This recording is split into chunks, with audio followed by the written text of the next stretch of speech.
What's going on, everybody? It's your boy Zoe, no days off DFS, here to bring you that NBA slate breakdown for the 5-game main slate over here on DraftKings. If you guys are new here, make sure you guys go ahead and hit that subscribe button for me so you guys don't miss any of the content I drop over here on the channel, and drop a like on this video if this video or any of my other videos help you guys win some money. Yesterday, 2 days in a row now, I'm getting hit with the injury bug and just ain't looking good, man. Was very high, of course, as you guys know in the video, on Deni Avdija. Was like, yo, going up against his old team. Deni Avdija leaves in the first quarter, go to the locker room for his ankle. Comes back, plays legit 30 seconds. Deni Avdija leaves the game again, goes back to the locker room. Now he's bruised his hamstring or his quad contusion or something. I don't fucking know. But when I saw that, I said, yep, it ain't gonna be a good night for me. It ain't. It was not. And then James Harden goes out there in that game versus the Bulls and legit does nothing until the end of the third, beginning of the fourth quarter. Finally, actually just kicked it into gear over there. But it personally was not a pretty night for me. So I apologize to everybody. For the core of Deni Avdija, everyone else, Grady Dick, Aaron E. Smith, both of them, they hit their marks. They got over 20, about 24, 25, I think. Actually, I got the line pulled up for us over here on DraftKings for us to look at my mistakes that were made yesterday. Harden, 46, was hoping to get more towards the 50, 55 range, but hey, I'll take that. I want to say out of all the 9K and up studs that were available on the day, he scored the highest out of all of them. Really kind of sucks. You didn't need to have any of the 9K players, which is the weirdness of the slate right there. Grady Dick, Neesmith, both of those guys, they hit the value marks that I wanted right there for him. 24, 21, that's great. I'll take that all day. And then we get into the bullshit. Deni Avdija, of course, as you know, left the game. Hakuna Matata, he got the start and yeah, picked up some ticky-tacky fouls, and also he got injured and he was done. Trae Young, I didn't think that Davion Mitchell was going to bother him that much and it was going to be that effective to him. If I would have took more consideration in that matchup, I wouldn't have played Trae. Would have been able to pivot and go somewhere else. Between him and Wiggins, I could have messed around with a little bit of my core right there. Well, not my core, with my fill-ins right there.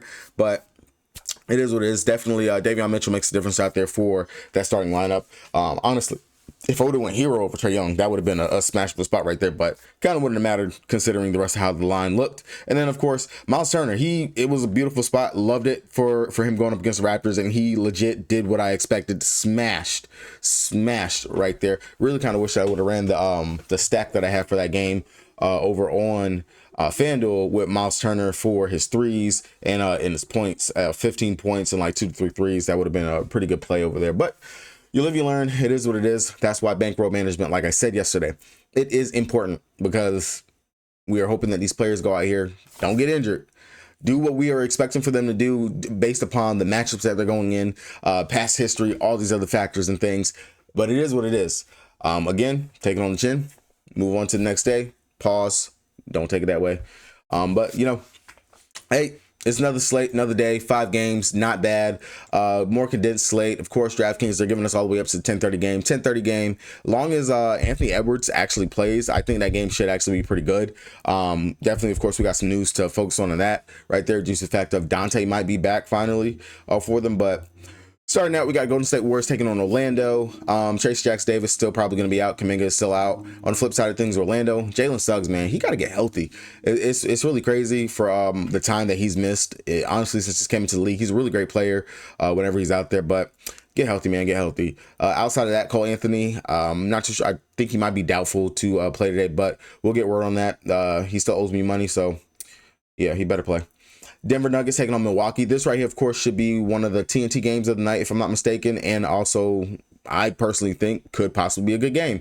If Giannis is off that minutes limit that he's been on, because he's roughly capped around 32, 34 minutes, if I'm not mistaken, this could be a really good spot for Giannis and for us to see a pretty good show between him and the Joker. Normally, it's fireworks whenever you got two of the big names in the league going up against each other. For the Denver Nuggets, they're still going to be without Kankar and Peyton Watson. Gordon and Murray, but they're both going to play. On the Milwaukee side of things, Bobby Porter's still serving that suspension. Pat Connaughton's still out, and that's really all we need to know over there. Charlotte Hornets, who are obviously mailing it in, they're tanking. They're trying to get that Cooper flag. They want Cooper. They might just get him. In all honesty, they might just get him. I wonder how that lineup would work if you actually put Cooper on this team. Or shoot, even if you don't get Cooper, definitely maybe another ball handler to go right there with Melo. That wouldn't be bad. It just really sucks because Trey Mann was playing really well for them on the season, and then we just don't even get to see him anymore. Whatever he's got going on with his back, I know that's kept him out for quite some time and everything. But big thing for them, Melo, expect for him to play. Let me make sure he's not on the front end of a back-to-back or something. All right, so they're not on the front end of a back-to-back, which is pretty good. So we should get Melo playing unless for whatever reason they decide they want to sit him out. But really no news over here to report for them. And then for the Dallas side of things, PJ Washington game time decision like it was last time, but he ended up playing, going up against the Lakers. And honestly, the dude didn't score a point. Going up against your former team, I hope that he plays, and I hope he actually plays well. And then Dwight Powell looks like he was back last game. I'm pretty sure this is just a precautionary tag on him, but they do not play again tomorrow, so I would imagine that both these guys should be good to go and suited up. Pelicans taking on the Phoenix Suns, which again, NBA schedule makers, smack yourself, whatever AI you're using, upgrade or something, because why do we have Pelicans and Phoenix tonight and then Pelicans and Phoenix again tomorrow? Why? That's dumb. That is so dumb. Unless this is a makeup game or something like that, it's dumb. I really cannot stand these back-to-back type games. Like, especially, you don't even give them a break. Nothing. So are we going to get full-fledged actual minutes and production from everybody tonight, considering that they are playing the exact same team tomorrow? That makes no sense to me. And I really do hate that. As a fan, that's fucked up. But on the Pelican side of things, they're going to be without Boston. They're going to be without Bruce Brown and Kelly Olynyk. If you guys don't remember, Kelly Olynyk was slid into the starting lineup and was playing right there. So right now, over here on RotoWire, they have Jeremiah Robinson Earls projected as the starting power forward. I don't think that's going to be the case. JRE, he has started spottingly here and there, but we'll get into the possible scenarios over here for the Pelicans when I break that game down. And then for the Phoenix Suns side of things, no news to report over there for them. Minnesota Timber Pups going up against the Los Angeles Fakers. You got Dante DiVincenzo possibly to make his return today. I don't know if he would actually go straight into the starting lineup. Looks like they might have had something with Clark being in the starting line, so definitely check out and pay attention to that. And then Ant for him right there. The Grizzlies, they are on. Did I say Grizzlies? The Timberwolves, they are on the front end of a back-to-back. They play again tomorrow versus the Jazz. So I would imagine you're going to want to play your players in the tougher of the two games, which would be this game going up against the Lakers, who their defense is skyrocketed, shooting up. Luka, he's playing well. LeBron, they're all gelling and stuff. So I would imagine that he's going to play in this game tonight, especially it being marquee TNT type matchup for tonight. On the Lakers side of things, LeBron James also on the injury report. What's new? Go ahead, get him McCain. He'll be fine. Going on over to DraftKings, the site I play the most on the site. If you guys don't got an account, you want one, check the link down in the description below so you guys get that deposit match bonus and join your boy over here on the King. Starting out, we got the Golden State Warriors taking on the Orlando Magic, making their East Coast road trip. On the Warriors side of things, I mean, for me personally, they're just blowing out people right now. Jimmy Butler has revitalized the Warriors, and it's good.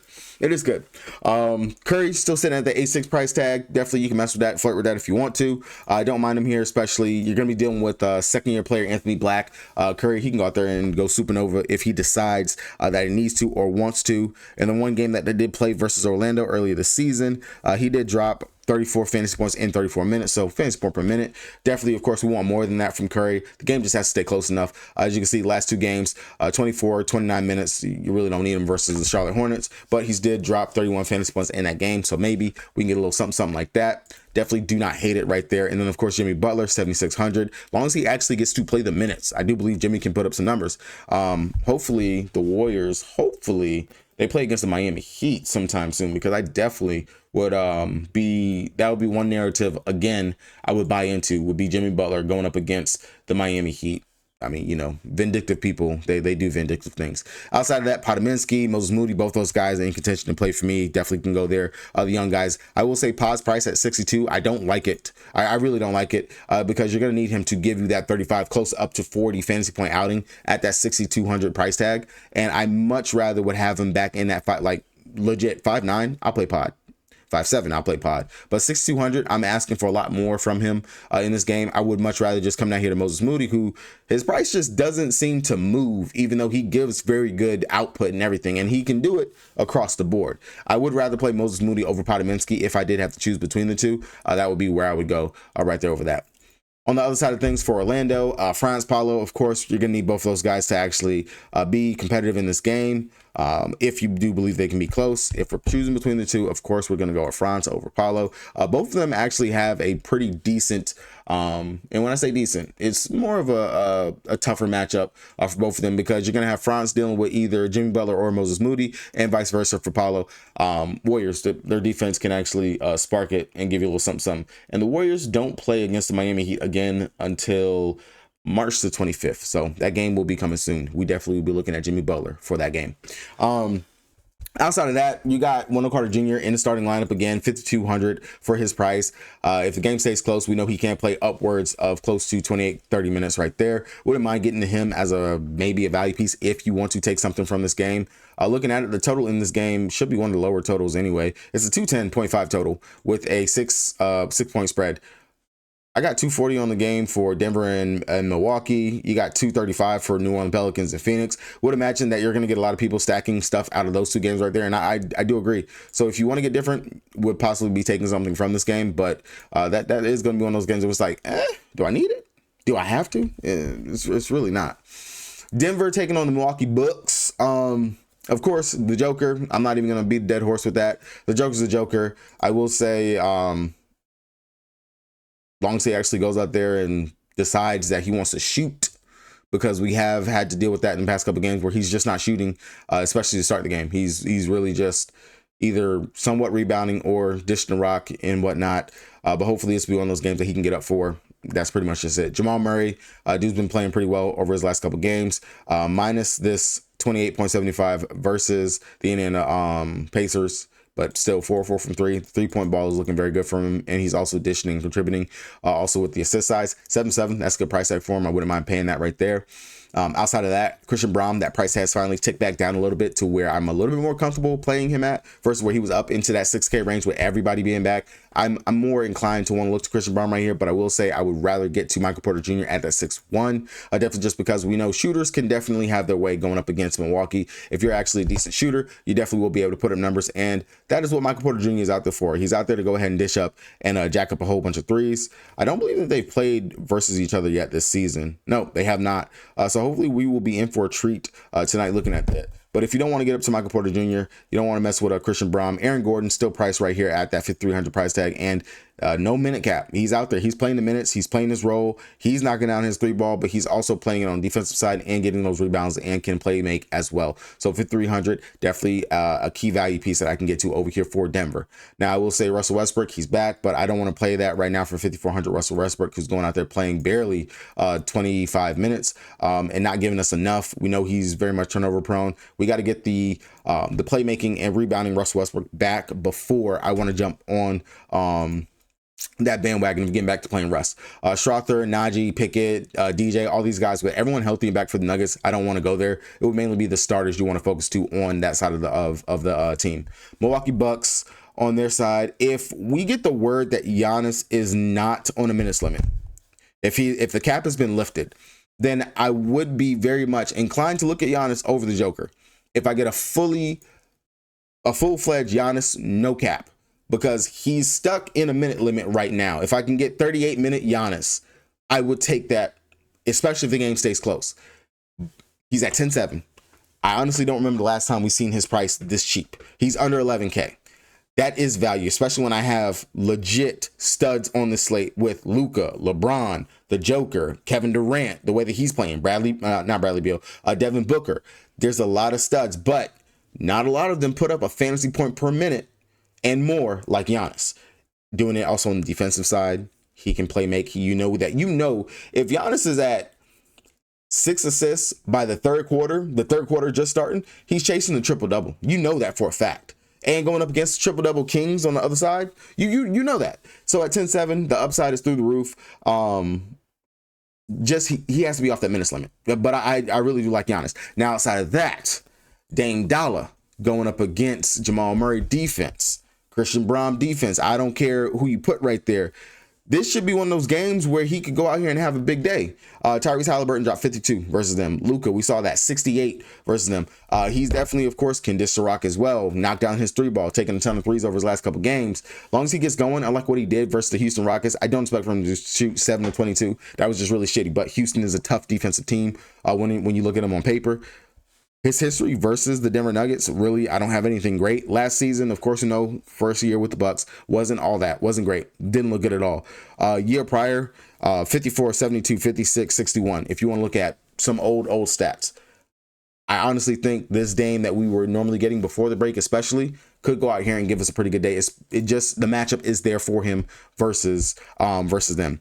Kyle Kuzma, I do like the fact that his price has finally dropped down because I was not paying for him up in that 7K price range. That made no sense, and I wouldn't pay that. I do want him to drop closer to the flat 6K, get back down to the 5K range before I feel truly comfortable getting there. I understand he's going to play the minutes. No Bobby Portis, really not having to fight with anybody for the minutes. Might be a little bit of a tougher matchup, but could be a sneaky spot where we can slide in there and get him at the low.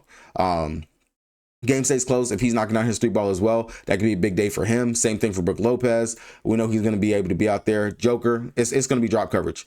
He's going to get the 3-point shots. It's going to be there for Brook. I wouldn't be surprised if he goes in there, maybe gets 2 to 3 threes to actually fall. He's getting the attempts. He's going to continue to get the attempts. It's just a matter of them actually going down.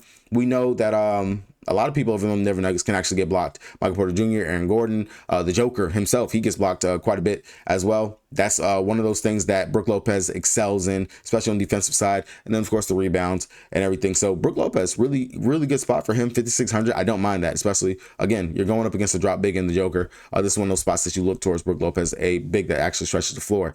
And then outside of that, the only other person that caught my eye, truly, you can mess with Gary Trent Jr. I know his minutes are at least in that 20-minute flat range, but you got to get a supernova. Gary Trent is knocking down 4 or 5 or 4 or 6 from 3 type game to really get the upside from him. For me, it's AJ Green. The dude is playing 30, 37, 30, 33 minutes. Just, he's getting the burn. And if you guys know, granted, I normally play him whenever someone is missing, someone's out. But if you're going to tell me that AJ is going to be playing that many minutes off the bench, I'm surprised he's not starting. I got to look in that direction and actually consider it, because if he gets hot from 3 and maybe get some defensive stats to go along with it right there as well, you don't got to give me too many peripherals, but give me like a nice 15-point scoring, another, 4 from 8 from 3. Shoot, give me 3 of 3 from 3, 3 of 6, 3 of 7 from 3, but 15 points, the 4 rebounds, 2 steals, something like that, 3,600, I'm taking that. Because you are going to at least get me over 20, maybe 25 fantasy points, and that's an easy day value right there, especially with all the studs that we got on slate. I like that. Definitely someone I'll keep in my back pocket and pay attention to, just because those minutes, that's crazy. 30+ minutes over his last 3 games. That's wild. Charlotte Hornets taking on the Charlotte Hornets taking on the Dallas Mavericks over there. It's early for me, guys. I ain't had my cup of coffee yet. I want to play LaMelo ball, but I don't want to play LaMelo just because I don't know what kind of game I'm going to get. The game possibly could blow out. The spread in this game is a 10-point spread, 224 total. Really, like I said, I really do want to focus on the game that we just did, and then the next game coming up, Pelicans and Phoenix Suns. Those are going to be really the 2 good games to focus on. Now, GPP option definitely could mess with LaMelo. That would be a spot that you can go to. Not necessarily someone that's high on my radar. Out of everybody over here, I would say Nick Smith, just because he should play whether the game is close, blowout, things of that nature. We know that he's going to get that burn and run. If he's able to knock it down from 3 and things of that nature, he can have the upside. Mark Williams looks like he's kind of capped around 25 minutes. Maybe this was just because of the blowout, but 25 minutes, dropped 33 fantasy points. Maybe we can go there. We know that they still technically don't have a big besides Dwight Powell. Yeah, he's a center, but he's a small ball center. So maybe you can go to Mark. I could see the upside in taking that right there. Definitely can mess with Nurk because he should actually play in this game, maybe upwards of 20 minutes, and he can dominate fantasy point per minute whenever he's out there. Did not play last game because they were on the back end of a back-to-back. That should have been expected. I definitely understand and know it. Wouldn't go to Bog right here just because maybe his doesn't get run. Due to the fact that it's not a back-to-back, nobody's missing. So I wouldn't take a chance on him in this game at all. If I was to take a chance on anybody off the bench, it is going to be Nurk. You can mess with Miles Bridges. He's had a couple of down games over his last couple of games. 17, 34, 31. after exploding versus Denver Nuggets for that 74.75 in the 50 fantasy point outing that he had. You can mess with that, but that's more GPP. I feel more safer with just Nick Smith over there and with surprisingly Nurk.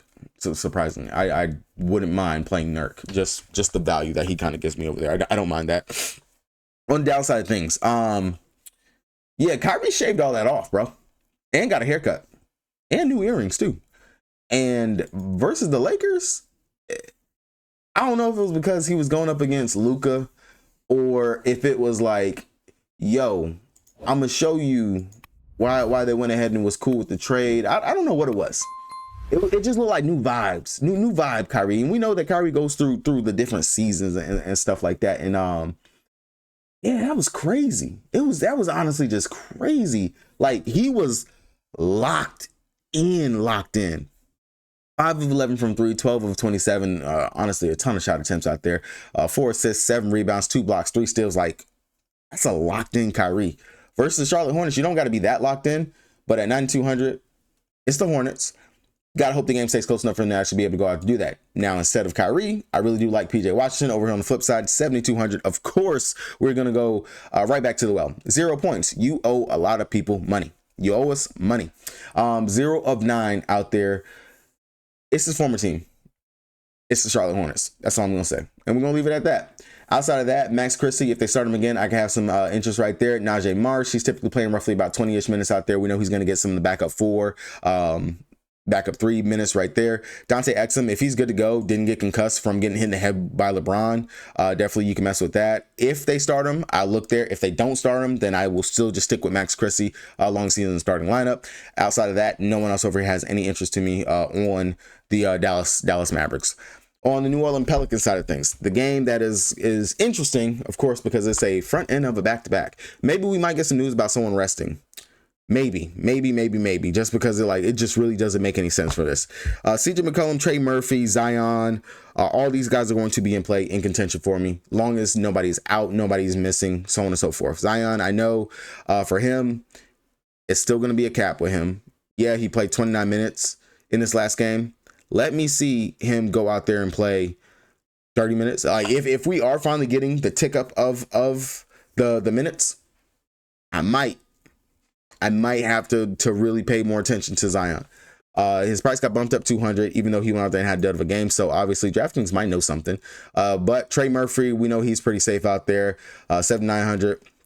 Shoot. Phoenix plays no defense. He's going to be able to go out there and have a good day. Same thing for CJ McCollum. Now, this is going to be the thing. They are without Kelly Olynyk, who they moved into the starting lineup. They were rolling big.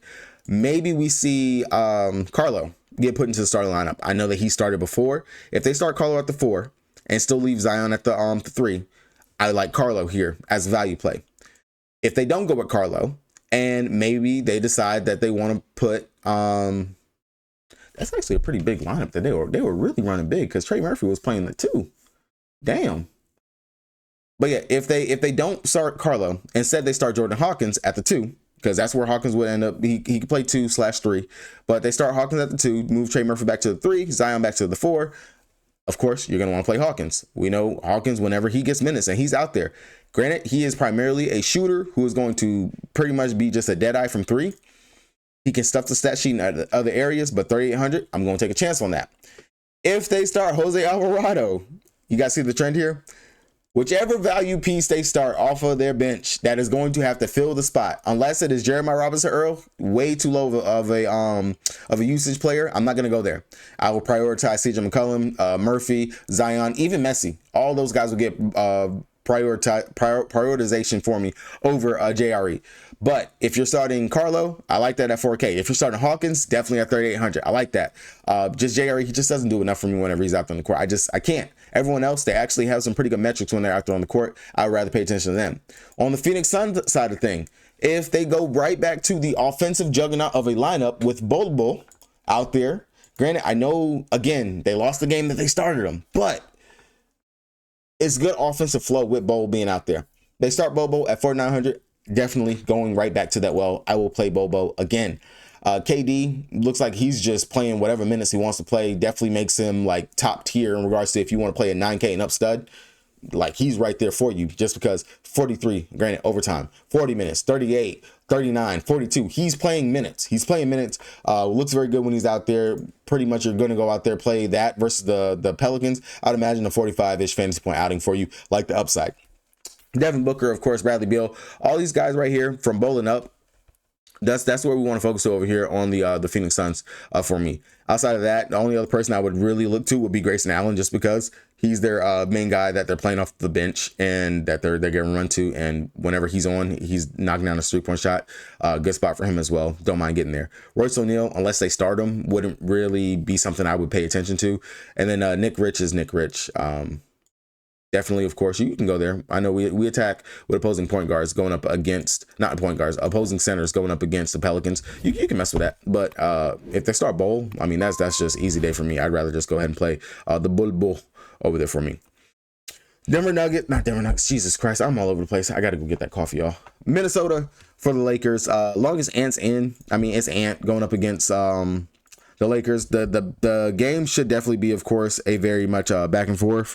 Tough defense-ish, just because Lakers have been playing some pretty good defense. You are going to have some good defenders in Vando off the bench, DFS being able to come in there. But the starting lineup just with Rui, Austin Reeves, LeBron, Ant might be able to go ahead and have his way for a little bit until they actually put a real tough defender on him. So looking at some auxiliary pieces, depending on who starts over here for them. If it's going to be Clark, I'll take an interest right there. If they're going to have Dante DiVincenzo be out for this game and play in the game tomorrow, just to be like the comeback, so on and so forth, then I'm going to have more interest in some of these young guys, which one of them will be Shannon Jr., who we have been seeing play quite a bit of the backup point guard duties over here for them. And I like his upside. I like it a lot. Last game versus OKC, which we ain't even going to talk about the blunder of that game. 7 of 10 from the field, but 10 rebounds, 1 assist, 2 blocks, a steal, 17 points, 38 fantasy points. Outside of that, he's been getting that 20-minute mark that I really do like and look for a player. The trend is being there for him. Of course, they are still dealing with injuries. A lot of players are still out. And that's one reason why Shannon's been getting those minutes. Like the upside from what I'm seeing from him. Don't mind looking towards him or Clark, one of these two guys. As long as they are, Dante's going to be out, I definitely would take an interest in them. Outside of that, Naz Reid is just a little bit too much for me to want to play him. Now, I understand he's dropping 40s across the board, but 79, just a little bit too much for me. I understand wanting to go to Naz, but I will say versus the Lakers so far this season, he hasn't cracked 30 fantasy points, and he played 28 minutes was the most that he played versus them in the second game back on December 2nd. I understand maybe he can go out here and have a very good day, but I'm kind of would rather just play Jaden McDaniels. I know he's going to be out there. His defense is going to be needed. 6,900. His shot is definitely looking really good over his last couple of games. He's been effective. I know he has defensive upside. He can rebound really well. That's kind of why I would lean more towards just going to Jaden McDaniels instead of playing Naz. It's just a price point thing right there. Definitely, if everything else fills out and your last play that you got to fit in is Naz Reid and you got enough right there, I'll play Naz. But I mean, honestly, probably would rather just go ahead and play Bradley Beal at 6,800 instead, something like that. I don't know. Over here on the Lakers side of things, Luka Doncic is back up to 11K. I'd rather play LeBron. Than play Luka. Luka should definitely draw that the Jaden McDaniels, the Clark defense, and things of that nature that might leave Bron to be open to be able to just go back to doing Bron things. Austin Reeves continues to be able to put up decent fantasy point items with Luka being on the team. So 7,600, I can definitely endorse looking there. His price has dropped to 400. This could be one of those games where all the focus is on Luka. The focus is on LeBron trying to slow those two down. And hey, you guys are forgetting that they have another very very, very good offensive player in Austin Reeves, who has in both games that he played versus them this season dropped 34 fantasy points in 30 minutes. So I do like Austin Reeves. Definitely wouldn't mind getting to him as a potential play. LeBron has not played well versus them so far this season, dropping less than 35 fantasy points in both of the games that he played versus them, 31 and 23 fantasy points in those two games. And then Luka versus them on the season has dropped 47 and 25. The second game, he got injured in that game. That was the start of Luka being down before being traded right there. So we'll just keep an eye on that. Definitely, I would kind of rather lean towards Austin Reeves if I have to choose between these guys right here when it comes down to it. Austin, LeBron, then Luka for me on this side of things. Other than that, really no true interest on the other guys from the bench. Rui is Rui. If you land there, you can definitely mess with that. But again, at that spot, I could just come down and get Bobo, especially if he starts, or some of the value from the Pelicans. That would be where I focus. Primary stud that I would probably say for today's slate, if I had to choose who I want to rock with for today, looking at it, let me see. Sorry, I'm pulling up my notes over here. Primary stud, if I was paying up and looking at him for today, it's going to be, for me, between the Joker, between Kevin Durant, and Ant if he's in. Now, I'll give a case for all three of these guys. Ant, front end of back-to-back, possibly could be rested tomorrow, going up against the Lakers. Granted, like I said, their defense has been playing very well. Ant has not given me the best fantasy point outings. Maybe he could be lower owned, especially at the 9-1 price tag. Could be good. Now, if Dante's in, maybe I might scale a little bit back from wanting to play Ant. Definitely could be the case. KD, I mean, it's the Pelicans, great spot, love it. If honestly, if I could fit two of these studs in the line, I would love to, but I know I'm not gonna be able to, especially not with the price that Joker is.